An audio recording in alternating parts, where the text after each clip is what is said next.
Yo, minasan, konnichiwa, Ninja Eddie with another game review. Now check it out. Today I have a very special game.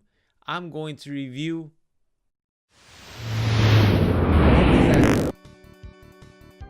Sumimasen. 助けてもらえませんか?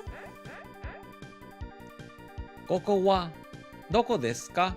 あなたは誰ですか? 私は声の王国の王女です。魔法の宝石を取り戻したいけど、あなたの力が必要なのです。私は今何のゲームにいるの? マジカルポップンというゲームは聞いたことありますか? いいえ、やってみましょう。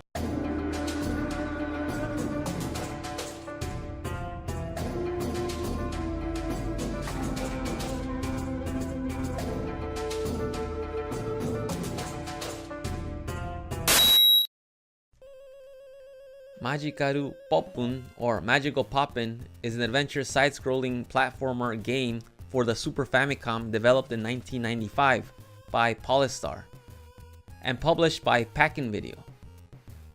Packin Video published games like Rambo, Super Battle Tank 2, Harvest Moon, Die Hard, and many others. Is Magical Poppin a good game? Well, let's find out. At the startup menu, you have two options.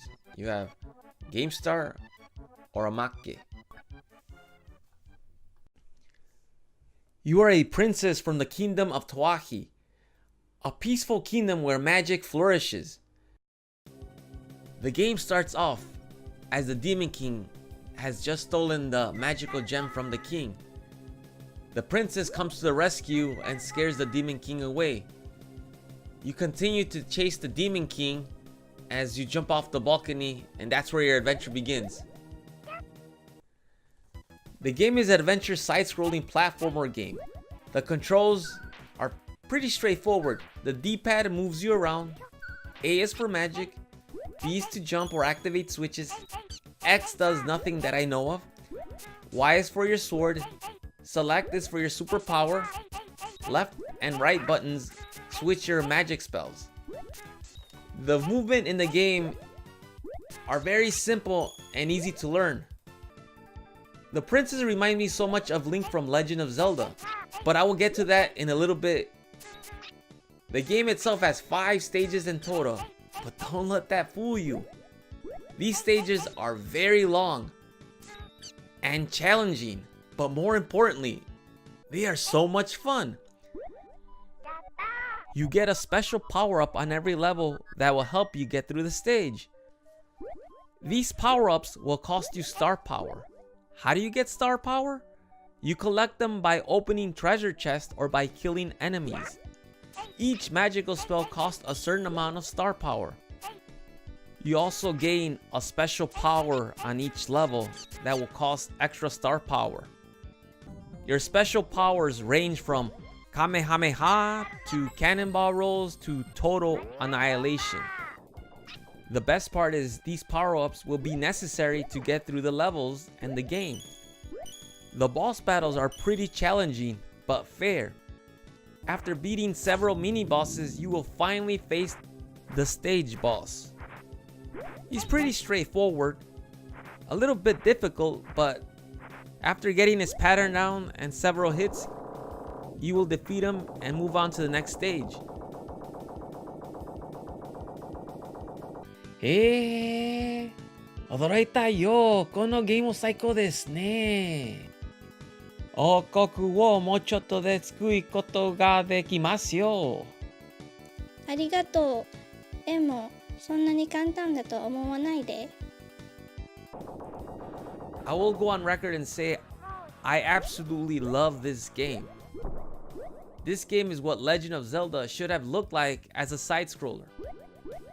This game is just fantastic. It has so many secrets. I went through it once and I had to go back to play it to see what I missed.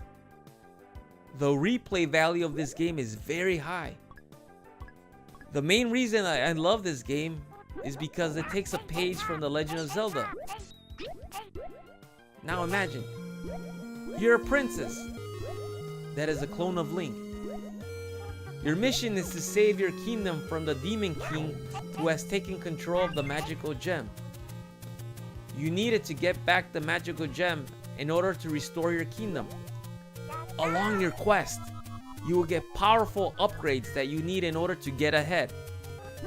In your quest, you will encounter several secret passages that unlock treasures and items to help you along the way. Magical Poppin' is not just a game, it is an adventure.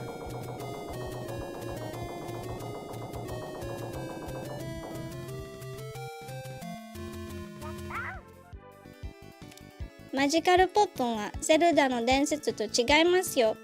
比べるな。Ah, itai! Well, excuse me, princess. I'm just trying to save your kingdom. Now let's talk about one flaw I found in the game.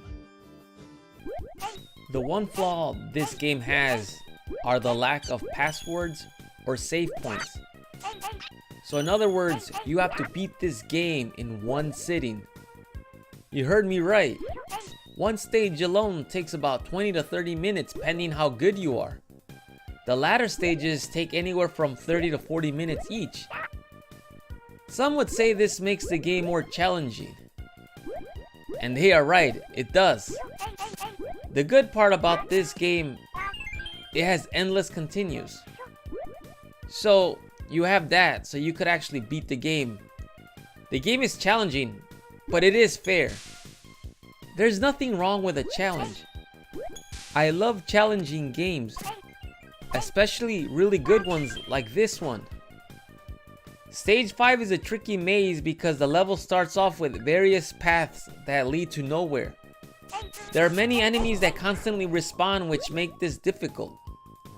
And somewhere along the way you also encounter your super power, your last magical power you get, which is the cannonball roll.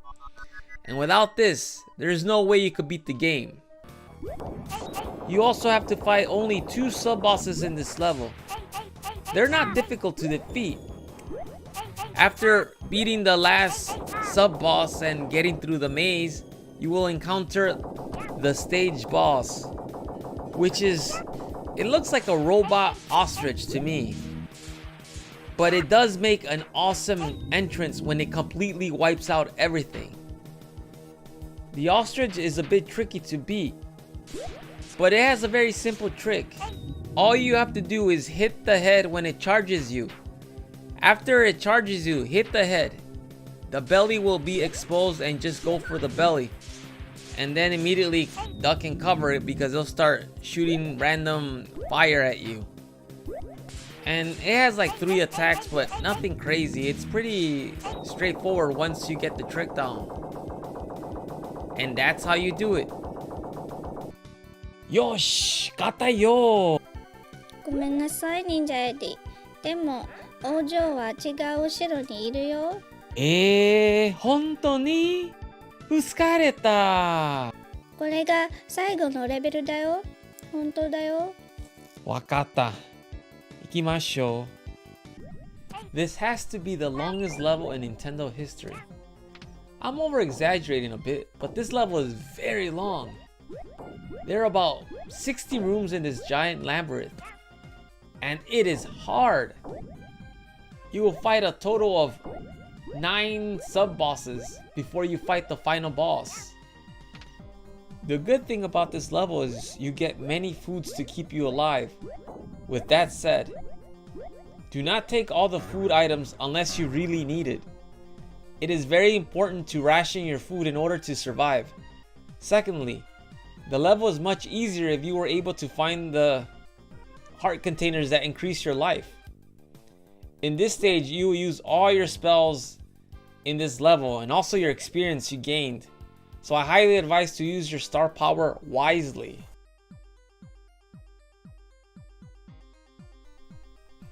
The sub-bosses are pretty tricky in this game. They were difficult for me to beat until I finally found the right trick to beat them. Funny enough, I found the trick by accident. But not all the sub-bosses are difficult. The first ones are pretty straightforward. These are some sub-bosses you fought in previous levels, so they should be a piece of cake. Like for example, the first sub-boss you face is the Yellow Ogre. He is so simple. All you do is jump and avoid his attack and counterattack. And soon enough you'll defeat him. Then next you will fight Count Dracula himself. He's pretty straightforward. The only problem with him is he's very quick and you need to attack as soon as he is vulnerable. But usually it's hard to hit him, so it's gonna take a little bit of patience, and with the right timing, he should be also a piece of cake. The next boss you face will be the Purple Wizard. Now this guy was very hard to beat for me. I don't know how many times I died trying to get this guy. So if you're low on stars and low on health, good luck. It took me a while to figure out what I needed to do, but when I finally got the trick, he was pretty simple, but it took quite a while because no matter what you did, he would constantly dodge your attacks. He would move around. You had to get him at the right spot. Then by some mere accident, I was able to hit him with the whip like Indiana Jones, and sure enough, that was the trick. So all you have to do is hit him with your magical whip and he's pretty much easy, but you have to get the right timing in order to do that. You'll also face an old warlock that is pretty simple. I mean, it took a while to figure it out, but you just have to wait until he attacks you with his purple magical beam, and when he's about to shoot it, you attack him with your sword and just jump out of the way. Do that several times and he should be a piece of cake. And then finally you encounter the final boss. After all that, after this gauntlet of mazes and different enemies and just surviving, you finally get to fight the final boss. He has all 6 skulls of energy. But the bad part is, he is not the most challenging boss. That is very disappointing. He has 4 different types of attacks. All you need to do is pretty much stand in the center and avoid the attacks and attack him when the color jewel comes out in the eye. Do that several times and you should be a piece of cake. I was kind of disappointed because all that maze, all that hard work, I expected something crazy to happen, but it wasn't meant to be. The final boss will just attack you with different magical stuff and you just avoid the attacks and jump back and forth and just wait patiently.